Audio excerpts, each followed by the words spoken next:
So welcome to the end of the 2042 season. I did plan on coming back halfway through the season as discussed in the previous episode, making 3 episodes this season. But I just didn't have the availability to sit down and record at the halfway point. And I had a time period where I could play Football Manager, but it wasn't possible to record.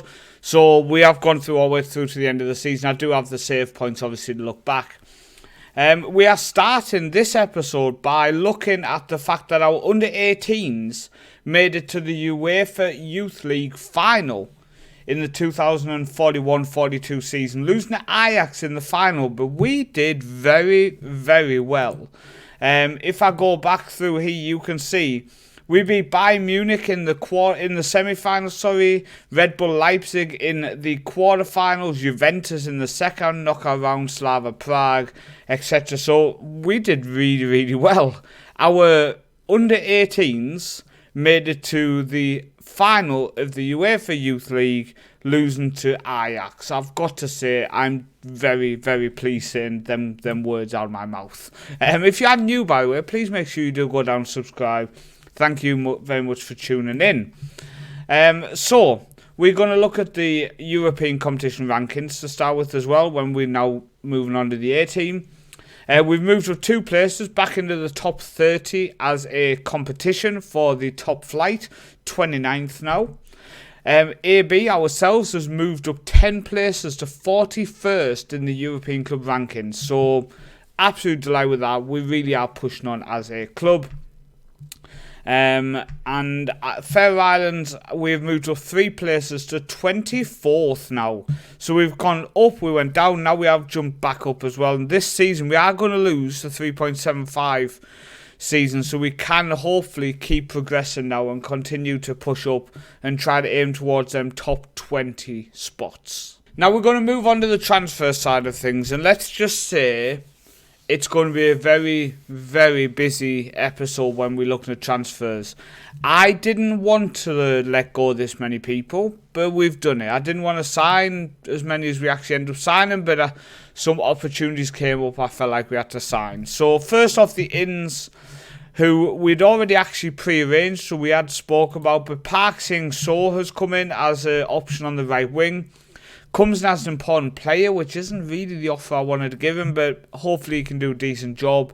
And Axel Abdi comes in, 17 years old, Finnish player, joins us for 1.4 million. It might be a bit steep, but when you are looking at bringing these players who have the nationality which doesn't count foreign, you've sometimes got to overpay for them players. So in terms of deals which have happened since the last episode, only 4 at the minute. Igor Mihelsen has gone out on loan to Vikingur Goethe. Obviously, very talented player, came in the European Youth Team of the Year, so he's gone out on loan. And then to Vester, Christensen's gone out on loan to Vester, 17 years old. I do have a lot of hope that he can push on. Paulsen's gone out on transfer, to EB. Sold him, he agreed a pre-deal to go to them. And I said, well, you know what, you can have him for nothing, just take him now. I actually had a lot of hope for him, but I think he's going to get more football at a club like EB than he would at us. So it's probably just a better deal, let him go. And going out on loan to KI is the young Norwegian Lervang. Never cemented himself throughout his years with us. Always been a good rotation option, came in for 2.5 million. Gone out on loan to KI, hopefully he can get some football and see how he can develop and push on. I mean, when you look here, it looks like he played a lot of games, but that's mainly due to the fact that in the second half of the season, I'm obviously resting players so they are fit for Champions League, etc. So then players like this Lervang come in for them games. Midway point in the season, we are top of the league. We are 11 points clear, 114, drew 1. So very solid there. We into the quarterfinals of the cup. Still weirdly, we only have a B competitive expectation when it comes to the cup. Okay.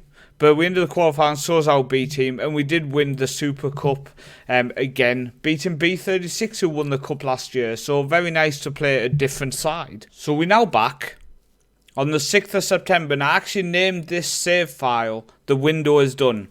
We're going to look at the ins first, and then look at how we've made 58 million on the outs.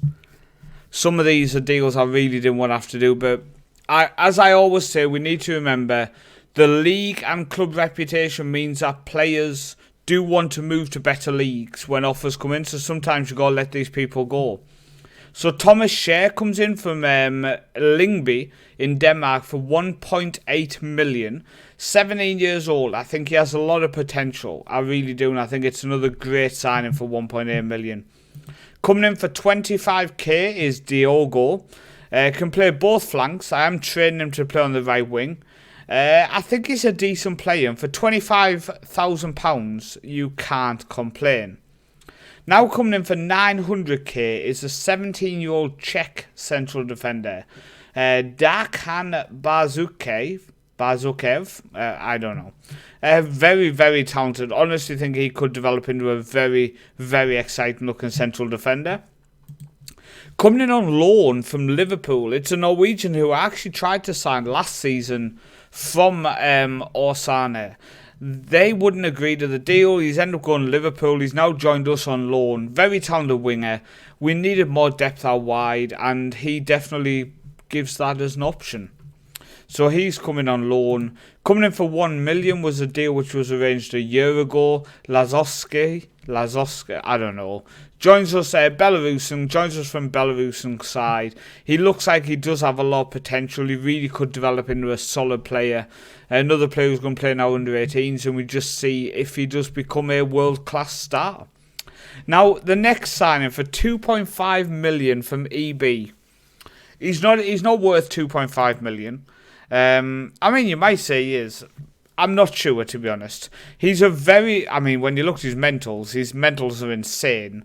Central defender. It says he's naturally right back. He's not. He's a central defender. He was valued between 140 and 750k.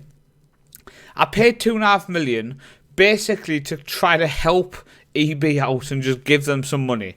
So maybe I mean, he is very talented. If this was a Danish guy and we paid 2.5 million, we'd be saying we got a gem here. So we probably should be impressed by him. But for some reason, I'm not overly impressed at the minute. But we'll see. 2.5 million. And then finally, for 1.1 million, 18-year-old Danish central defender. And again, very, very talented. And again, for the money, I think it's just a great deal to bring in. Again, it's going to play at under 18s. When you look through, a lot of these signings are going straight into our youth teams. But we've had to add depth because we've sold this many players. So let's get into it, shall we? The first player is Mark Quodson, has gone to West Ham. Now, obviously, he was a class above anything. He just developed so quickly. He's gone for 15 million plus 50% of next sale. So we might end up getting a big cash in for him. One of our youngsters, who I didn't really rate, has gone to Copenhagen for 145k plus 50% of next sale. He's a Faroe Islands player, but he wasn't that good. So when they came in and said they wanted him, just take him. It's fine, just take him. The next one going out is Viotti. Now, he started crying that I rejected a bid from Red Bull. We paid 10.25 for him. I managed to get a deal where we got our money back plus 50% of next sale. So, yes, it's sad to see our best striker go at the minute, but again, we're going to get good money in the long run, I think, for him. I've sold Olsen to Vikingur, a young player who I did have potential he could develop, but we sold him for next to nothing, really. Hopefully, he can help them develop. Pereira has gone to Porto. One of our first choice centre-backs when Mark Quodson went. But Porto came in with a 3 million bid. I rejected it. He started complaining he wanted to leave. So we ended up selling for 4 million plus 50% of next sale. So again, hopefully we get some good money in the long run for him. Gonzalez, so both Argentinians have left us. He's gone to Porto. We got 10 million plus 50% next sale for him. We paid 10.5 for him. He did do quite well for us, to be fair, in that defensive mid. He was a very solid player, but again, players complaining they want to leave. We've just had to let them go.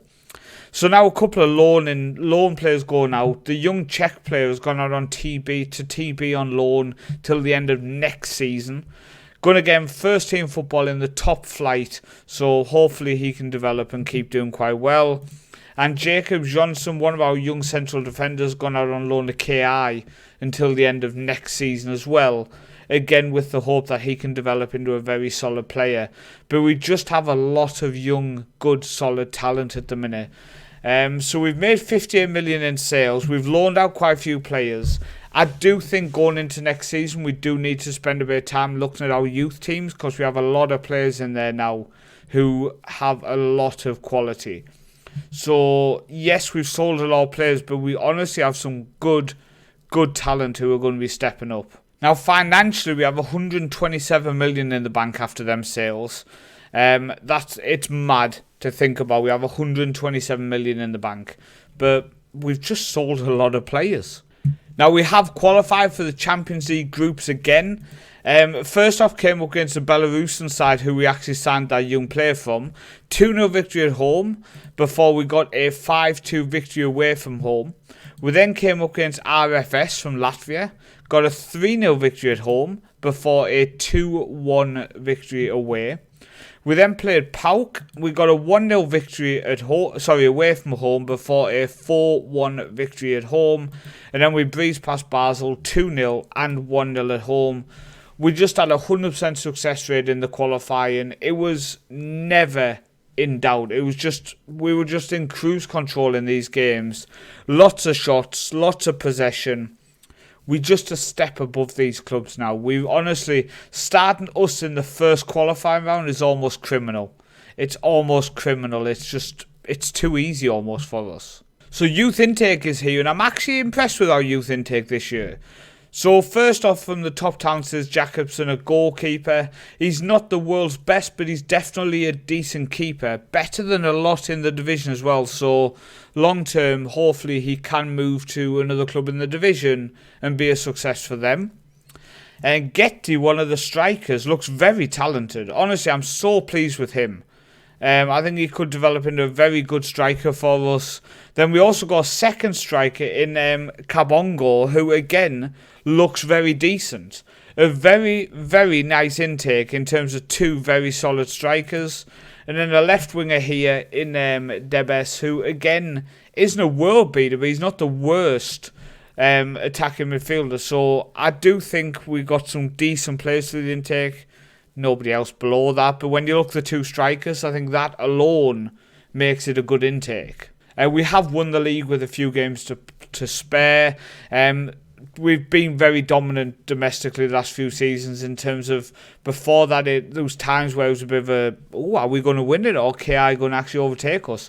Now we're completely dominant. 121 drew 3. We haven't lost a game yet this season again. So I'm really, really pleased with that. I think, was it last season we did slip up and lose? Yeah, we lost a game last season after going 2 seasons unbeaten. So there's a chance within 3 years. So within 4 seasons, we've only lost 1 game domestically if we can go the rest of the season unbeaten. Spoiler, we did.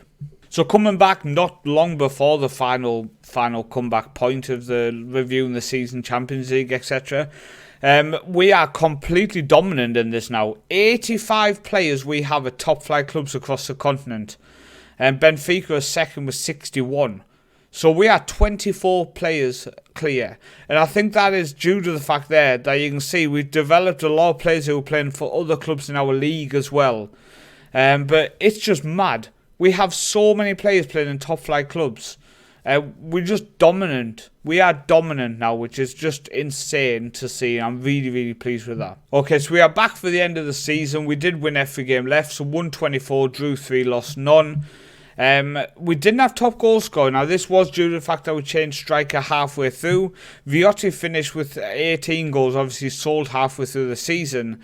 Stefansson for KI finished top goal scorer in the league.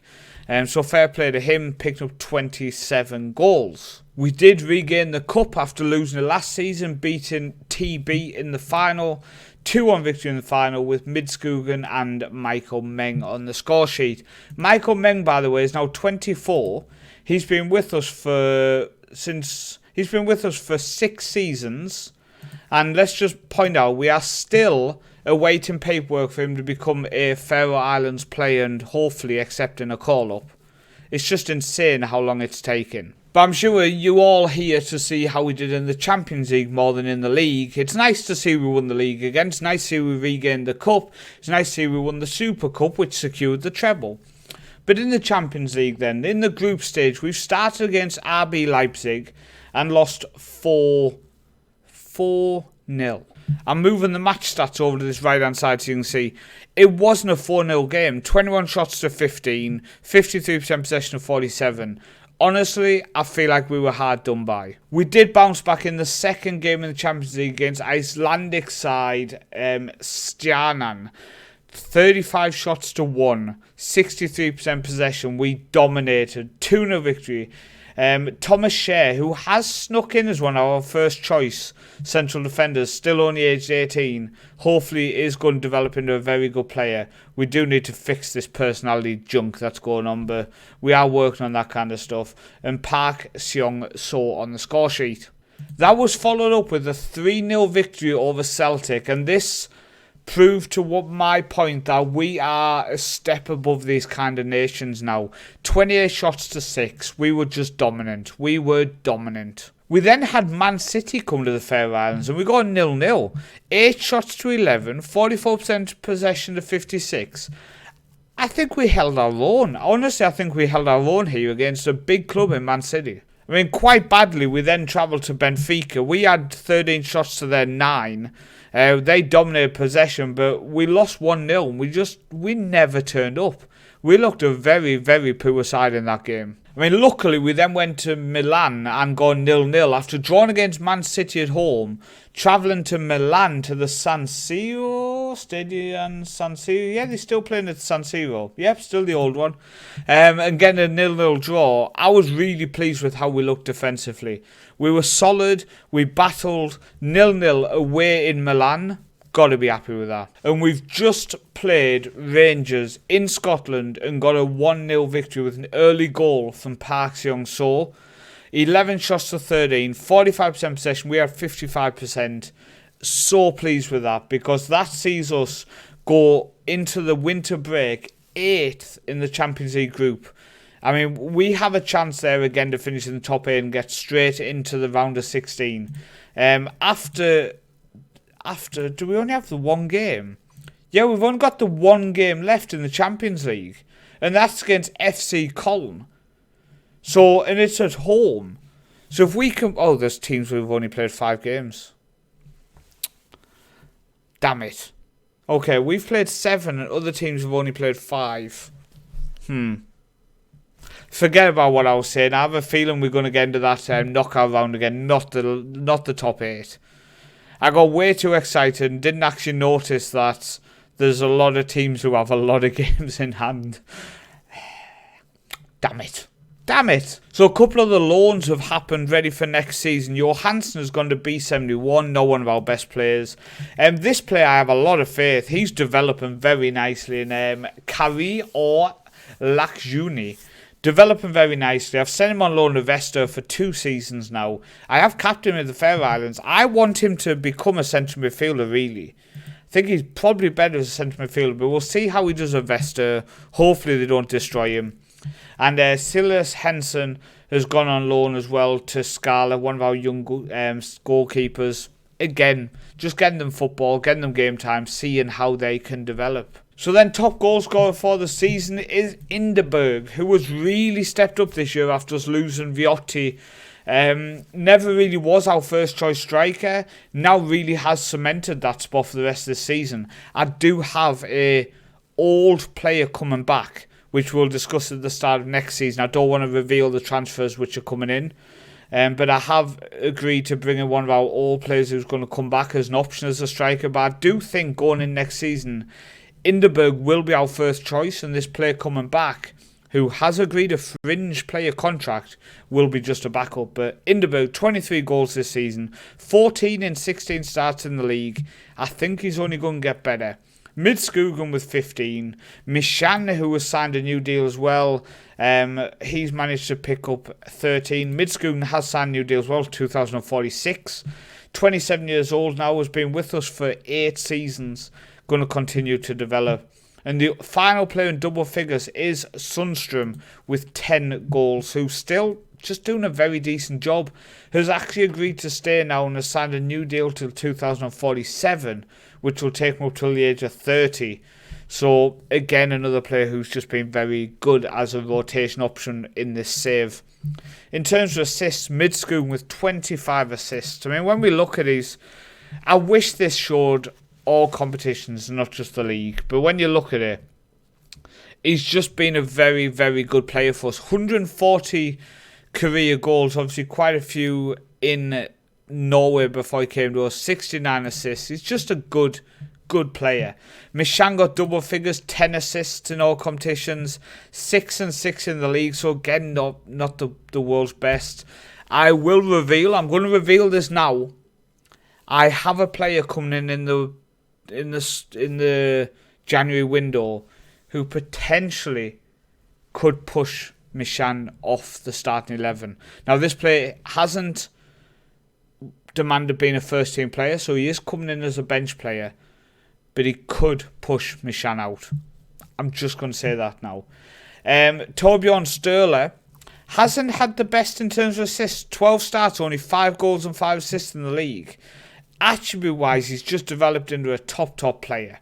A top player. This has been his 4th full season with us now. And he's just a solid player, honestly. I think he could become a great. The issue is clubs are constantly after him. And when we go out of the Champions League, clubs off like $1 million, which is very annoying. But then as soon as you get to the Champions League, your value of your players just rockets. Because then, when you have the talk with him, and he said, I want to leave, and I said, if a club offers what I think you're worth, and then he goes, okay, 11.75, because we were in the Champions League when we had that talk. Now, the only issue we've got, he only has 2 years left on his contract. So, if he doesn't sign a new contract by the end of next season, I will cash in on him leading up to the end of the season. You can see a lot of players are wanted within the club. We do have a deal to bring in Munchsgaard again. I will spoil that one for you. Academy player sold to Copenhagen has now agreed to come back. So he's coming back to the Faroe Islands to be a player. A couple of players are wanted, like some Madrigal, Sturla's wanted, Inderberg's wanted, Perez is wanted. Zoenga's wanted as well. So it was a lot more. So it is nice that some clubs have actually left some of my players alone for a while. But in general, it's been a good season. We're looking good to get to the knockout rounds of the Champions League again, which a few years ago we weren't even close to. I'm disappointed we end up selling a couple of players. I think defensive mid, I would like to see a big improvement. I do think this guy could become our first choice defensive mid. He has played a few more games this season for us. I say a few more. 2 in the league and then 4 in the Champions League. So he did become our Champions League central defender for most of the end of the season. Madrigal is a good player. He's just never made me go, wow, in games. But I think we need to really look at taking that next step. I want to build a new stadium before we leave, so we need money in the bank for that. But I think over the next year, I'm happy to spend up to 50 million. You can see here we have our budget for next season is 54 million, and we have about $1 million a week on wages available to spend. So I'm happy. So I am willing to spend big if I can find someone who would fit what we are doing here. Just to give us that, because I think defensively we're quite solid. I've got a good few youngsters, like Shea comes in for Smith. I think that backline's very good. Goalkeeper's solid as a rock. Defensive mid, I think we need to maybe look at somebody Sterling centre mid is just a class above. On the wings, I'm honestly happy with what we've got. And attacking mid, I've got someone coming in who I don't want to show you till the next episode, but he's quality. And then we've got a backup striker coming in who, when he was with us a few years ago, scored 30 goals. So I think he could be a top player to have on the bench. And then Inderberg and him as a rotation is just, it's what we need. Honestly, I think it's solid as a rock. If Inderberg doesn't end up disappearing, but he does have a few years left in his contract, so I might just reject deals and hopefully he sticks around. Looking at other things then, our B team won the league again. Absolute dominant. 126, drew 1, lost none. Just solid as a rock. And our youth team won the league as well. Again, 121, drew 6, lost none.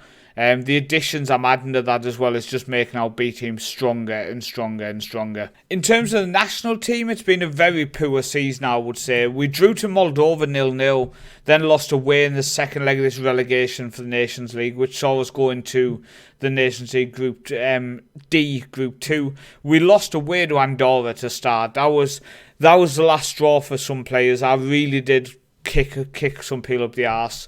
We then won 5-2 against Liechtenstein, 4-1 at home to Andorra, and then 6-1 away at Liechtenstein as well, with a couple of changes to the squad.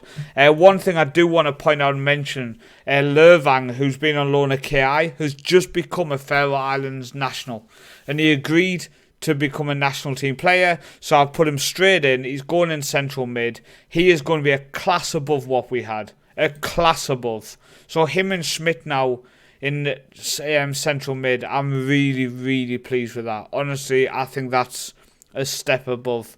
In terms of the national team, we are going to look at them in the next episode. When we preview the season ahead, we're going to start previewing the squad, I think, that we're going to have for the season ahead. Because over the winter, I'm going to look at any players who have come through, who are Faroe Islands national, who maybe will get a chance going into the new year. So we're going to go into detail of the squad for the league, for the season coming ahead, and review results in this episode.